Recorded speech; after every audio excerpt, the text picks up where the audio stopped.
we're still at Speak Resort Munyonyo for the Safe Motherhood Conference, and this is the third edition. And before you, I have a very important lady, a mother, and one who has been a forefront fighter for this health, and she's one of the people who have been able to speak out for health and mostly for the young people. Let us say a word or two about herself, and then we shall dive into this short interview as we conclude the day. Yes, Mrs. Roslyn. Thank you so much. I'm called Roslyn Achela. I work with Minister of Health as the technical specialist for sexual reproductive health and self-care, a role that I started just this year. But before that, I've been working with the United Nations Population Fund for the last 11 years. And my passion has been reproductive health and generally adolescent health. That is Miss Roslyn for you. She has been passionate about sexual reproductive health and rights for the young people, and she has worked with various people. And as she has mentioned, she has experience of 11 years, and I'll head straight to her. We're having the increasing rate of teenage pregnancy in the country, but how best, what can we do that these young adolescents who have had the pregnancy don't reproduce again younger siblings of themselves? Yeah, thank you so much. As we've all seen from the newly released UDHS report, Uganda Demographic Health Survey, that our adolescent birth rate has not really has significant decrease. We've just moved with 1 percentage point decrease. We've been at 25%. Now we've gone to 24, which is more or less the same. That tells us that a lot has to be done to ensure that teenage pregnancy in this country reduces. But to me, as a mother, I think teenage pregnancy starts with you, the girl. You, the girl who's out there and looking at me. This is under your control. If you are a girl in self care, I would say, how do you care for yourself to ensure that no man interferes with your dream of achieving whatever you want to do?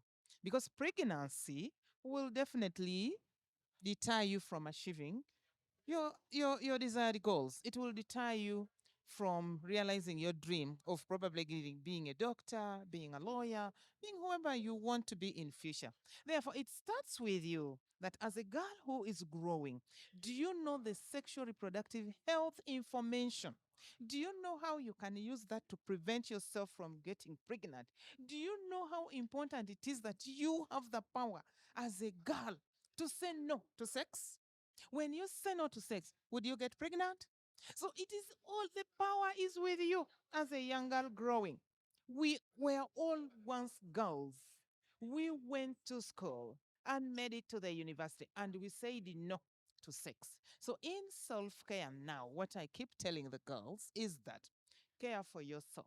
Know your right, you know your needs, and know your dream. So that every day when you wake up, you know that should I sleep with a man, the next thing is pregnancy. Should I sleep with the man, the next thing is HIV infection or any STI infection. That means you've been reckless about yourself. Therefore, practice self care of respecting yourself as a girl, of avoiding sleeping anyhow with men, of avoiding small, small tricks that men come around with, and you remain healthy, you remain safe, and stay in school until you realize your dream. Thank you so much, Mrs. Roslyn.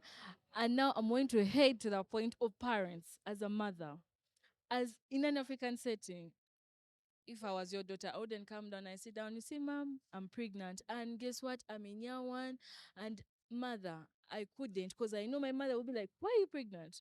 We don't have that communication between the parents and the children. And for fathers, it's worse than for the mother's case. So most cases, they do run to their friends or making the very not right decisions of even abortion where they may lose their lives or not to even get worse cases of fistula because there are very many repercussions from unsafe abortion. So, what is just say to the mothers out there and the fathers out there, parents and elders? Okay. I always have friends. I'm a Rotarian, and I have friends who do come to me and they tell me they have their daughters. Some of them have joined the university, and some of them are too stubborn that even when they talk to them, they never listen. And for them, they think getting another person, a friend to them, to speak to their daughters would be an added advantage. something that I've been doing, I might say. But the issue is, why can't you, as a parent, as a mother, talk to your daughter? Just talk to her. Because the most important thing is we've left our children to the media. We've left our children to the peers who will tell them anything. You heard in the conference how people are saying peers tell women, even women, big women, their peers tell them wrong things that then force them to do or to reject certain services that is for their own better health outcome. So, what I'm telling parents out there is that please, let's not look at sexual information as a taboo. It is your role as a parent to sit down with your teenage girl. Tell her that, my daughter, you know what? I passed through the same situation. And because every day my mother used to be very strict on me, could tell me, don't do this, don't do this, and we could listen. But the children of today don't want to listen. So it is up to you as a mother to be able to routinely talk to your daughter. Whatever you see in the media, can you counteract that? If the media is saying something bad, can you come and use that to educate your girl? It is very simple. Tell her, you know what, you are still growing. You've now grown breast. Should you engage in any sexual relationship, you are going to get pregnant. And when you get pregnant, you will no longer fit in this family. You have to go and get married out there, so that you instill a bit of fear, so that they get to know that actually when I get pregnant, the consequences are bad. But as long as we parents, more especially mothers, continue pampering our daughters, and we even say, okay, when she gets pregnant, I will I will take care of the baby. The girl will say, okay, my mother is ready to take care of the baby. So to me, I think let's be harsh. Our parents were harsh on us, and we managed to make it. So let's be harsh to these girls. Let's tell them the truth that, you know what? Pregnancy is real and it will destroy you forever. You better stay safe, stay free, and you will live longer and you will make it to the university like any of us has made it. So parents have a big, big role to play in averting teenage pregnancy in this country. Thank you so much, Mrs. Roslyn. My final question is there still life for a teenager who has given birth? Yes, of course, government of Uganda appreciates the fact that some of these girls really get pregnant as a result, not as a result of their making. Probably they are raped, there is incest in families, yeah, poverty, and so many other things. And the government is saying any girl who has gotten pregnant while at school should be given another chance. I am equally saying these girls should be given another chance because they still have the opportunity to be able to make it in life. But that does not mean that because government has said you should be given another chance, you should go and get pregnant. So to me, my message is let's avoid teenage pregnancy. For those who have gotten pregnant, yes, let's give them another chance to go back to school and try to realize their dream. So, in a nutshell, I believe the few girls who have gotten pregnant, they shouldn't lose hope. They shouldn't feel that has been the end of the world.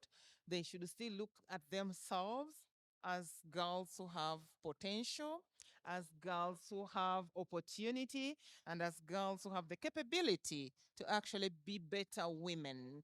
And in most cases, the teenage pregnancy gives a girl a better opportunity to actually know that should she continue in the same direction, then she will get another pregnancy. So it's all about giving information. And I like the way Raho is doing this because you are reaching out to very many girls. You have very many peer educators. So let's use that platform to reach one on one, what we call interpersonal communication, to as many girls as we can, give them information and let them know, yes, it is possible. For those who have gotten pregnant, should not lose hope. We can still give them an opportunity. But the key issue here is try to avoid. Thank you. As we mark the end at Speak Without Munyonyo, Mrs. Achola Roslyn has emphasized let's end teenage pregnancy. And for the ladies and the young adults there who have conceived, it's not the end of the journey. The government has provided that there is still space for you to shine, to realize your dreams. As she has emphasized, let us go back to the olden setting where we are strict and harsh on our children so that they can come out and be better people and build the next generation and be the right representatives that we need from each and every homestead. I remain your host, Elizabeth, and let me hope you have marked Mrs. Rosalind's words as they have made emphasis, and she's a mother and a leader and a representative from the Ministry of Health. If you want to like, share, and comment, please go down to our different pages so that we can make this conversation flow, so that we can discuss the real actual things that are happening on ground, starting from the ministry, going on ground to the different leaders down there and to the young adults themselves who have faced these challenges. I remain your host, Elizabeth, and I would want to say thank you to our production team, Ian, Mahad, Travis, Hassan. Once say thank you and really appreciate for this brilliant work that you have carried out. We make this and we call this a day as we end the third edition of the Safe Motherhood, and this is the end of the second day. I remain Elizabeth. Have a good evening.